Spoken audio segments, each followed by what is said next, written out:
yeah, if you think you're going to do it in your own strength, then you know what? Yeah, you can do it. COVID, it's been helping people move their businesses from offline or brick and mortar to online. Systems are more important than skills as an entrepreneur today. It's totally okay to reinvent yourself. Yes. Multiple times, especially when you're an entrepreneur. Welcome to Profitable Coaching Conversations with WendyY Bailey. If you're a coach, speaker, or industry expert, you're in the right place for sales and marketing wisdom and insight to grow your coaching business. Now, here's your host, Income Acceleration Mentor, WendyY Bailey. Hello, everyone, and welcome again to the show. I'm excited, as usual, to bring you another amazing guest, Annie P. Ruggles. Now, she's not a conventional sales coach, primarily because she teaches non-sleazy sales. She coaches people on selling with heart, and she used to be repulsed by sales until she really got a good understanding of what sales is.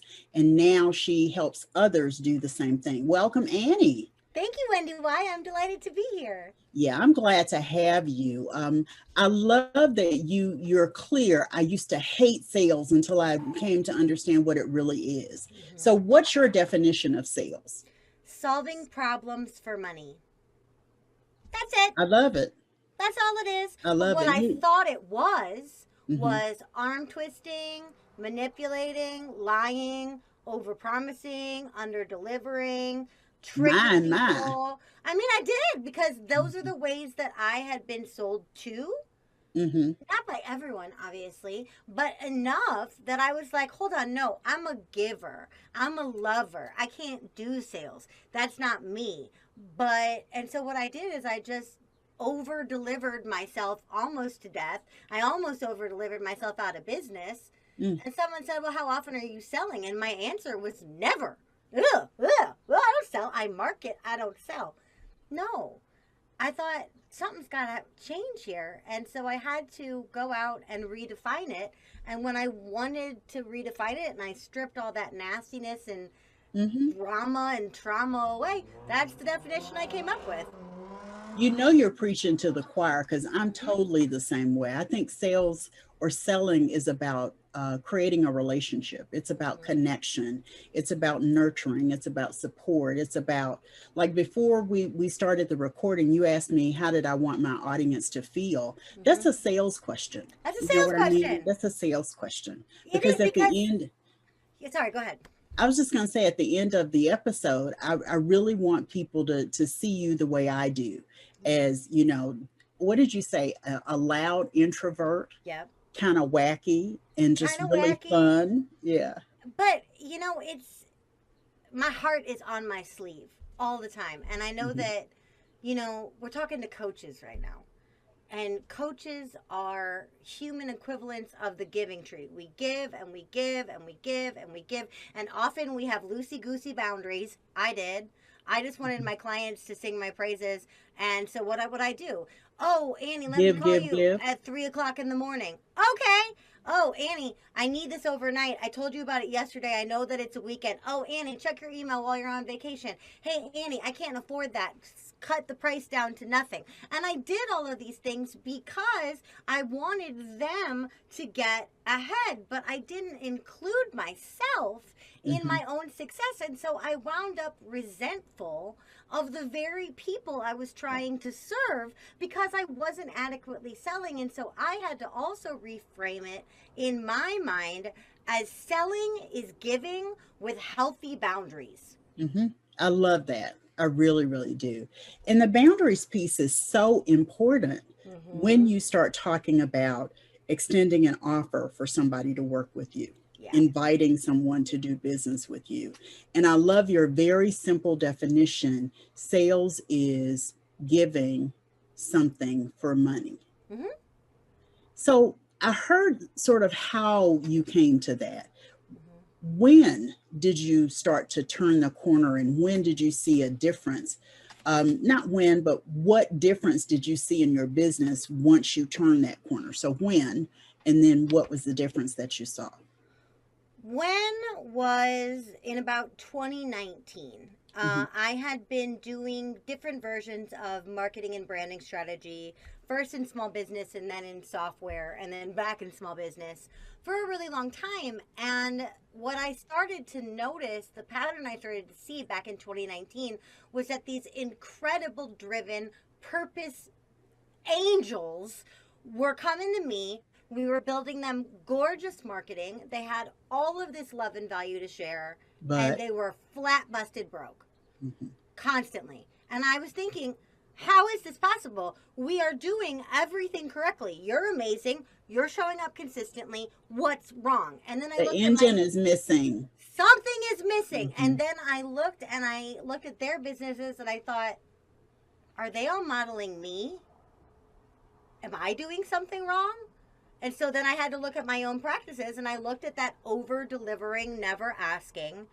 And it woke me up fast because I thought, listen, lady, you are steering people down the wrong path. Yeah. You got to turn the ship around. You have a platform. You have a responsibility to do better by your clients and to step up. And I knew I had to start with me. So in 2019, I started studying selling a ton. I read 138 sales books between 2019 and 2020. And I took a lot of it and I left a lot of it. But I opened myself up to the conversation and I opened myself up to learning. And once I did, I found receiving so much easier than I thought it would be.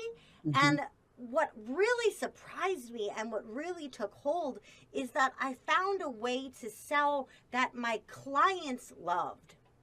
They loved to be asked. They loved to be welcomed in. They loved to be charged even because it meant that they were taking that next step. And so once I figured out a way that I could honor both of us in transactions, my business took off. And then once I took off, but my clients still weren't, I thought, maybe it's time to let other brilliant marketing and branding people take the marketing and branding reins.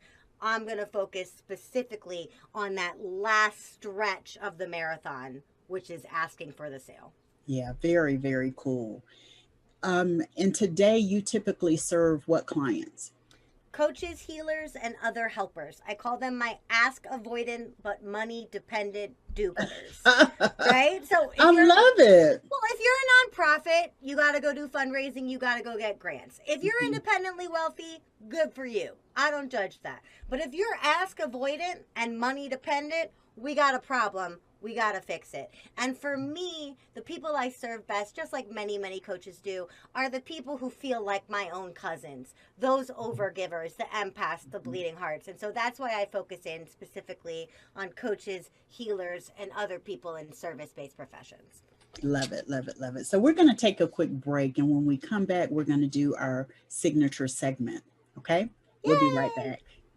Hi, I'm Charvette Mitchell, and you're tuned into the Profitable Coaching Conversations show with WendyY Bailey. Like, comment, review, and subscribe now so you're notified when the next episodes go live. Hi, I'm Gina Calvano, and you're tuned into the Profitable Coaching Conversations show with WendyY Bailey. Like, comment, review, and subscribe now so you're notified when the next episode goes live. Hi, everyone. I'm Tabitha Labbert, and you're tuned in to the Profitable Coaching Conversations show with WendyY Bailey. Like, comment, review, and subscribe now so you're notified when the next episode goes live. So welcome back. We're talking with Annie P. Ruggles, the queen of non-sleazy sales. That's my title for you.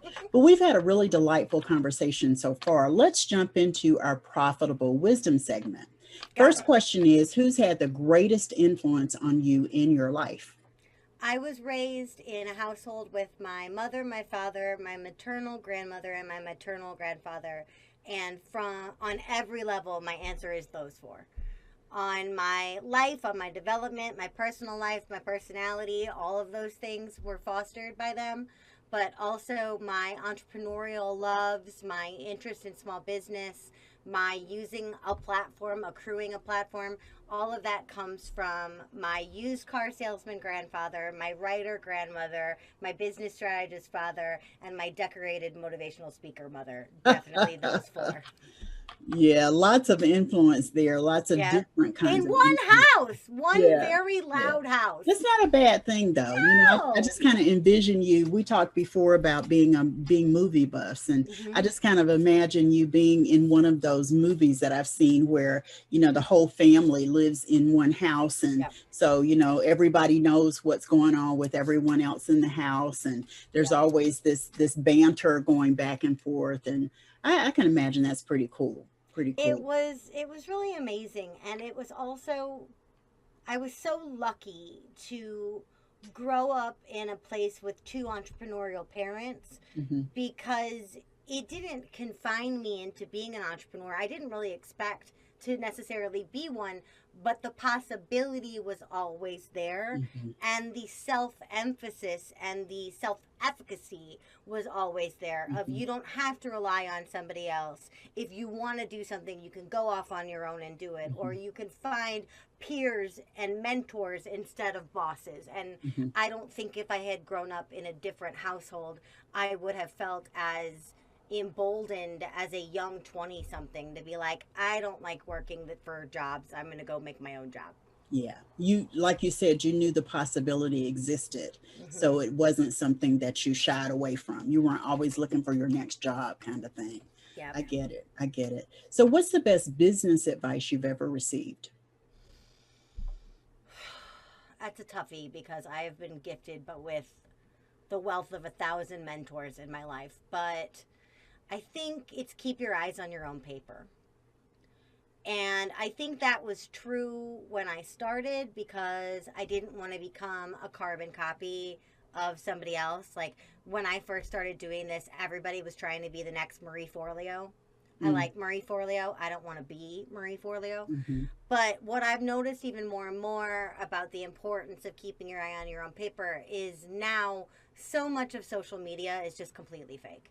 And so much of the coaching industry is all about how much money and how little work I did yesterday, and with varying degrees of truth.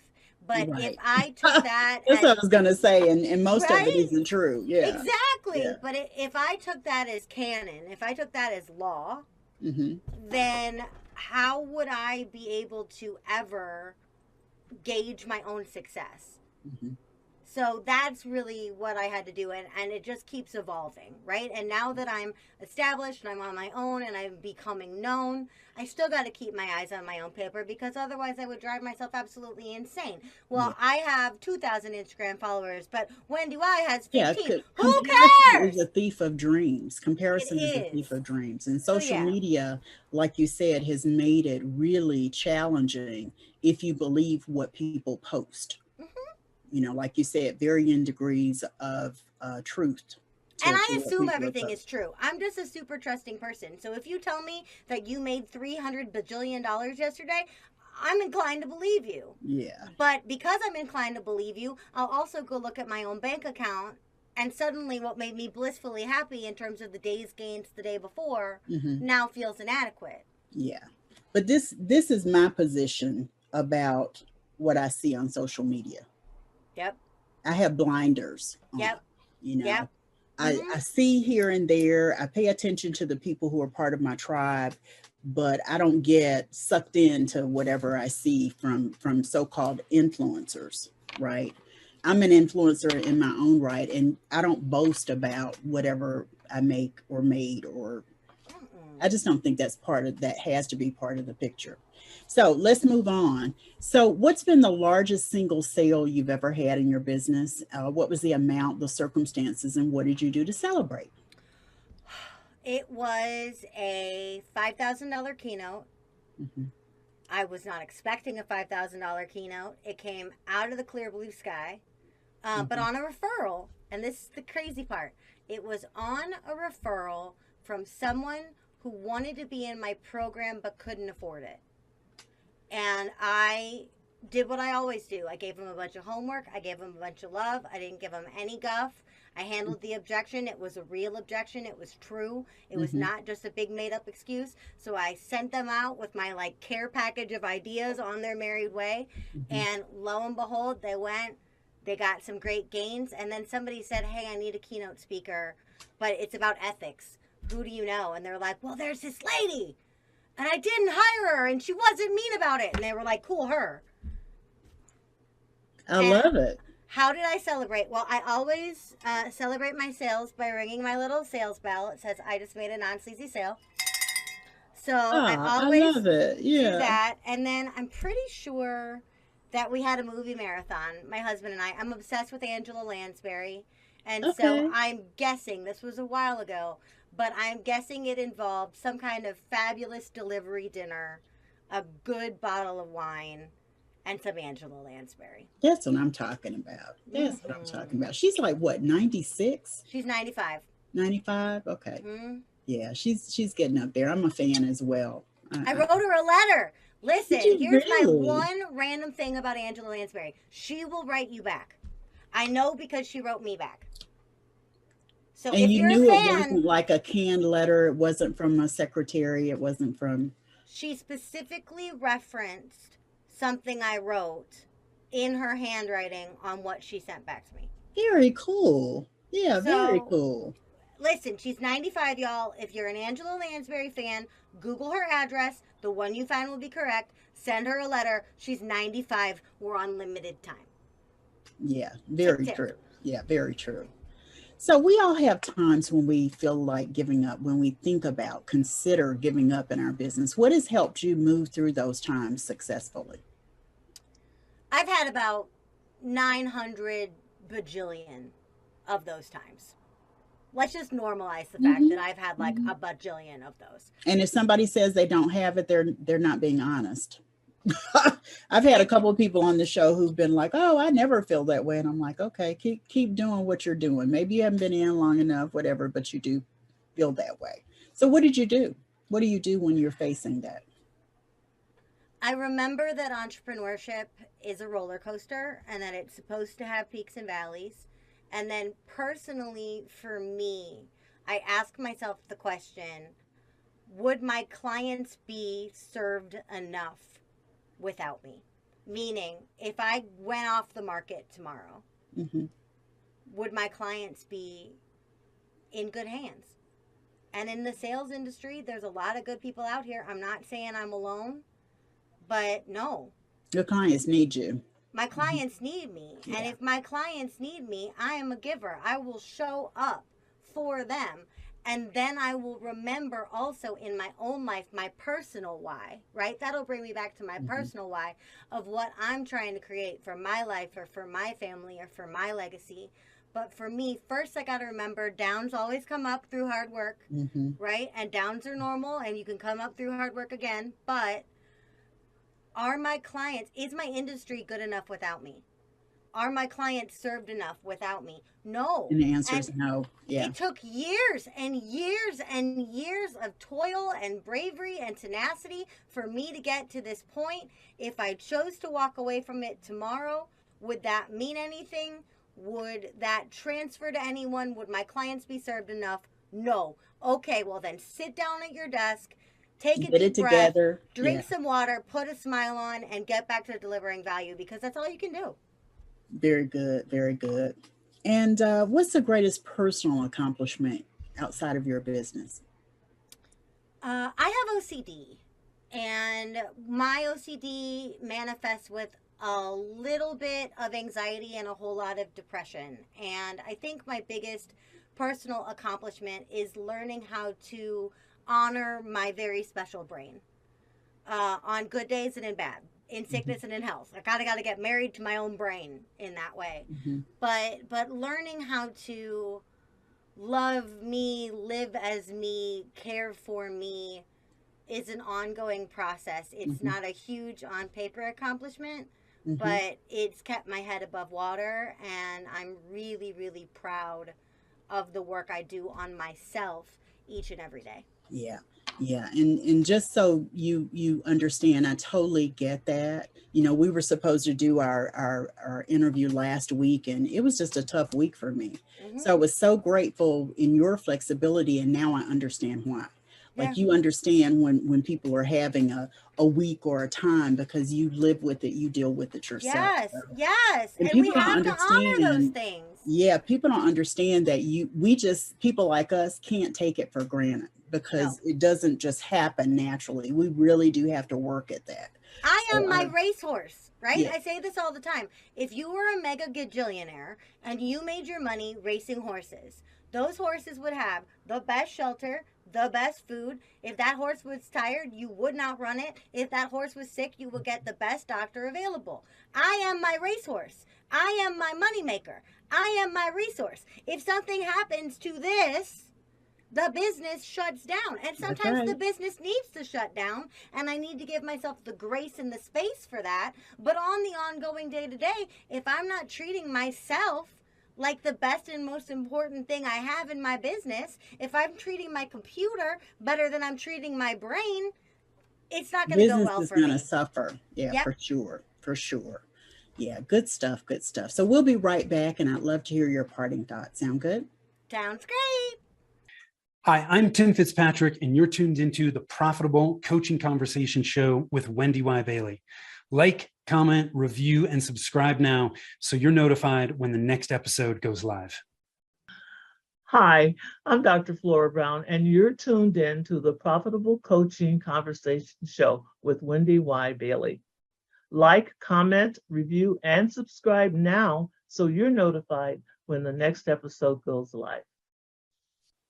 Hi, I'm Lynn Sherrill, and you're tuned into the Profitable Coaching Conversations Show with WendyY Bailey. Like, comment, review, and subscribe now so you're notified when the next episode goes live.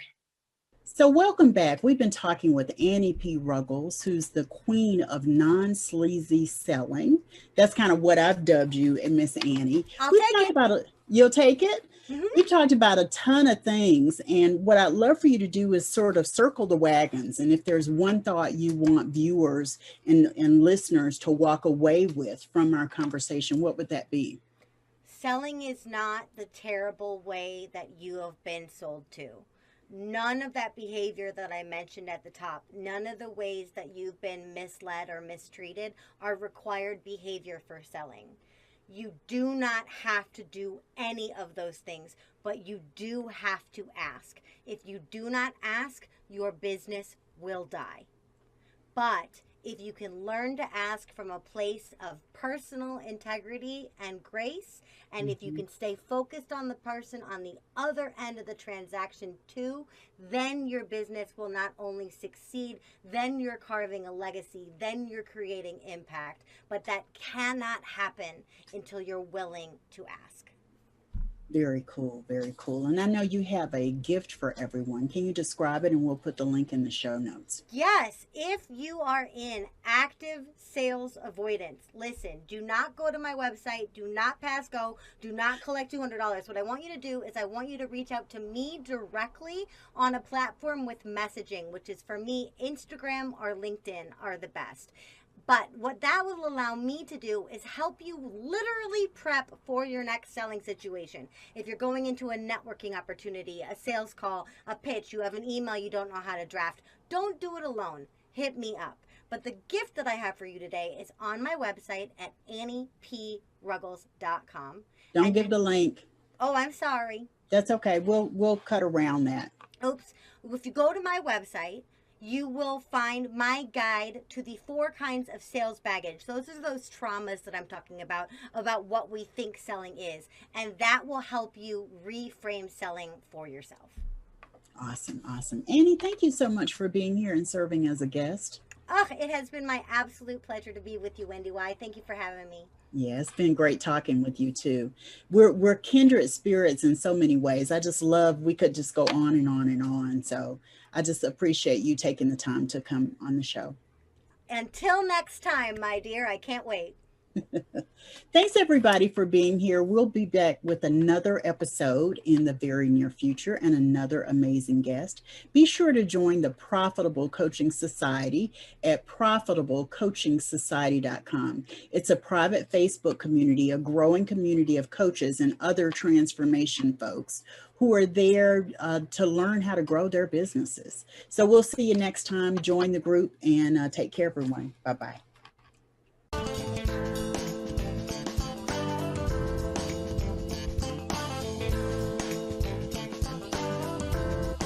Thanks so much for tuning into Profitable Coaching Conversations with WendyY Bailey. Be sure to join us at the after party at www.profitablecoachingsociety.com. We'll see you next time for more sales and marketing wisdom and insight from WendyY and her amazing guests. Be sure to like, comment, and subscribe, and turn on the notification bell so you know when new episodes are posted.